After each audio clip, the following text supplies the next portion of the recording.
Have you ever heard the expression, what's good for the goose is good for the gander?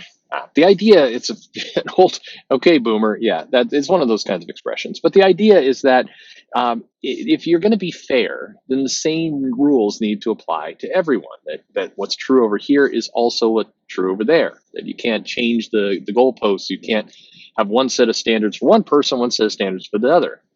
So, what does this have to do with comics? Well, I'm going to try and get into that and why there's a lot of people accusing each other of that right now, but this actually is not a new problem. Certainly not for comics.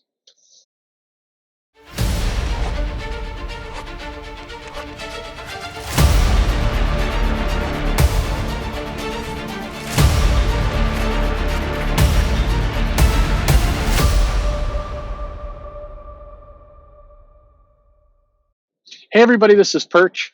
This is one of those topics that I'm going to really struggle with what to name it in the preview art and in the little video summary and all the rest of that stuff. Every now and then, I really struggle with what to put in there. It just does not.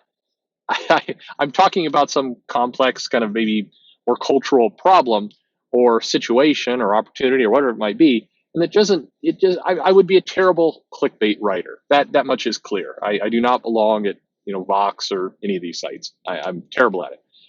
At any rate, this comes up, and I say this from this standpoint. Um, I part of what I try and do on this channel and on Twitter and other places, and sometimes people see this. I think most people see it, some don't, but the majority does. Is I'm trying to get people to understand each other a little bit more. I'm trying to get people to understand comics a little bit more. What I want is for us all to kind of, yeah, do a better job of recognizing when we know something, when we don't know something, when we can inform or help people along, when we can try and find common ground in comics, understanding that we're not all going to agree on things. We're not all going to like the same comics. We're not all going to like the same styles. That's okay. That's normal. It's to be expected. And that's not something that needs to create warfare. It's something that should, make common sense. Different people like different things. That question, what's your favorite color? Everybody has different favorite colors. Like that's how humans work. So it's weird when we get into comics that people are like, you don't like, the current run of Iron Man? Well, you must be a Nazi. That's a weird take. And on the other end, it's like, are you producing a comic I don't like? You must be a SJW, whatever it happens to be. That's weird too. Different people do different things. The end. It doesn't have to be more complex than that, but we make it that way.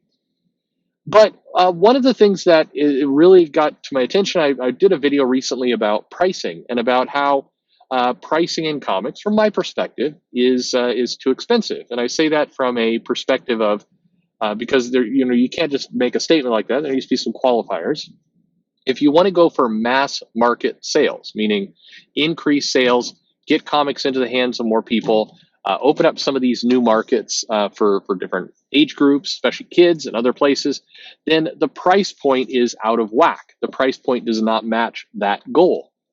If your goal is to become more of a niche product, to sell your comics and your properties more in the kind of indie style, then certainly prices are higher and expected to be higher in that world, but not in a world where you're going to have things on the newsstand. You're going to get, if your goal is to sell 1 million copies, like C.B. Cebulski recently said, it's been a long time since a comic sold 1 million copies. I've got an idea.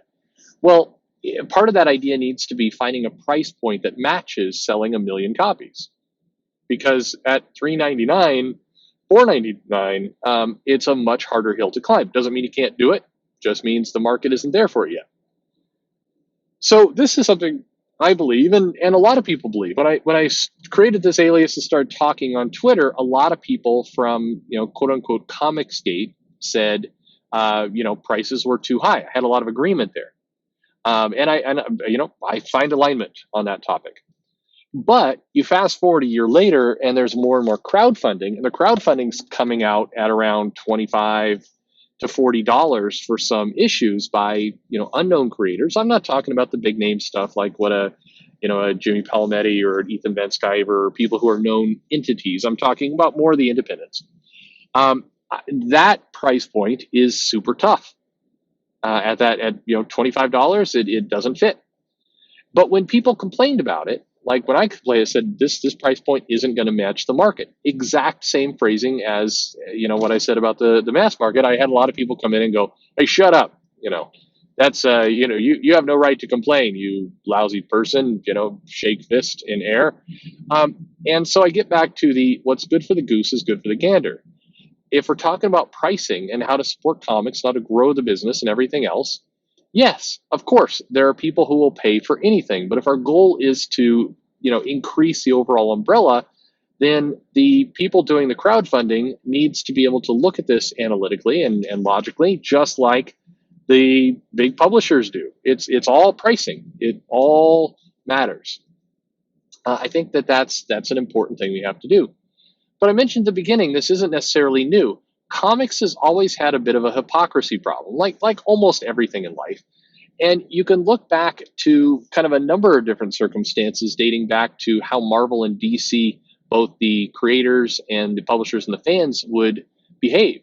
John Byrne would say extremely negative things about DC when he worked at Marvel. And then, when he got in some disagreements and left and DC lured him away, suddenly he was, giving the exact same negative comments the other direction at Marvel. It flip flopped back and forth, and you see that happen with creators all the time. You see it happen with fans all the time who will complain about cape books at Marvel, but then go in for Batman or Superman or Titans or other things. Now, there's always details in these arguments. There's like, well, yeah, but DC tends to work toward a more adult audience, and they tend to, Marvel has this style or DC has that style, and you can always justify kind of your hypocrisy to some extent. But this isn't necessarily new, and I say that for this reason of right now. Remember what I said at the beginning. My goal is to try and bring people together and realize that the differences are not that crazy, and if we just deal with facts, we can all work it out.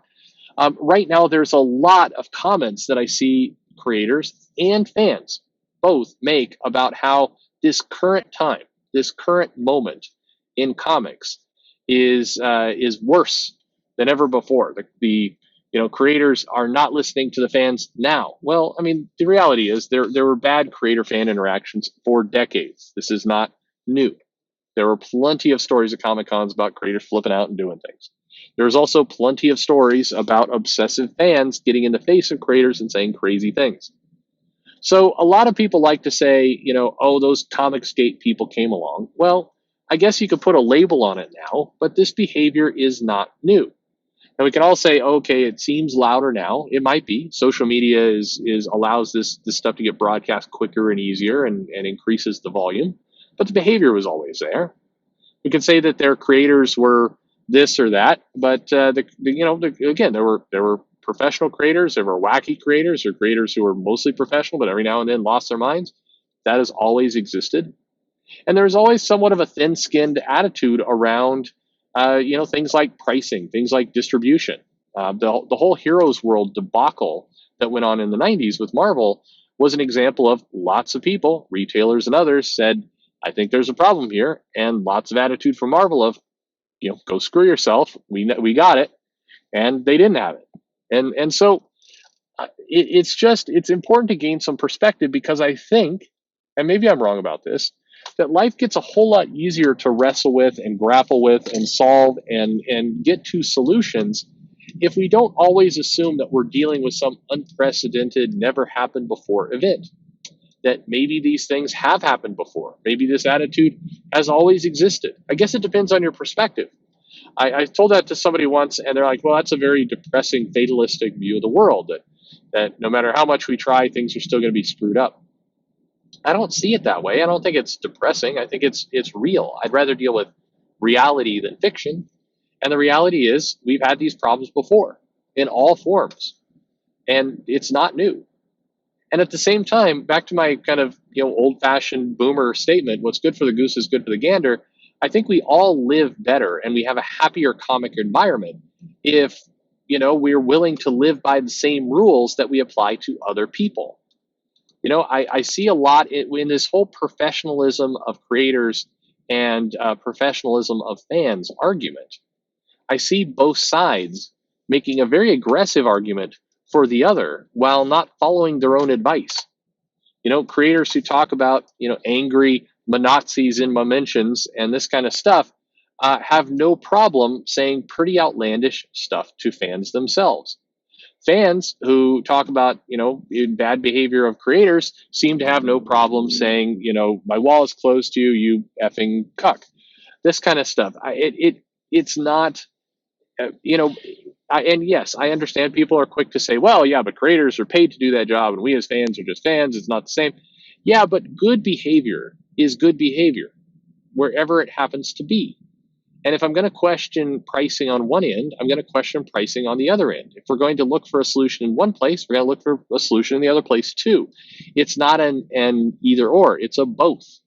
That's how the world is supposed to work. That's how things are supposed to align. In a normal society, anyway, if people are understanding each other and if they want to understand each other. And I speculate. I mean, at times I think, I don't know that people want to understand each other. I think it's more just people enjoy their complaints and that's what they do. At any rate, this is my view of things. This is why, and like I said, most people understand this. I'll get creators from time to time write in and say, hey, I see what you're doing here, but you're doing it the wrong way, or you're baiting one group or the other. And I always appreciate that feedback because I want to be understood. I want this stuff to be clear and make sense. But at the other time, yes, I'm trying to help. I'm certainly not trying to make chaos or mess with stuff, and I hope that we can figure it out together. And I'm also hoping that other people have good ideas that are as good, better than mine. I'm just a guy. I'm sure there are lots of people who have good ideas, and we should hear those and welcome those, and try and find more ways to listen to each other. I think that's positive. Anyway, comments below. What do you think? A social topic. Those are, sometimes people love them, sometimes they hate them. It is what it is. I try and space them out. Sometimes I do a poor job of that too. Who knows?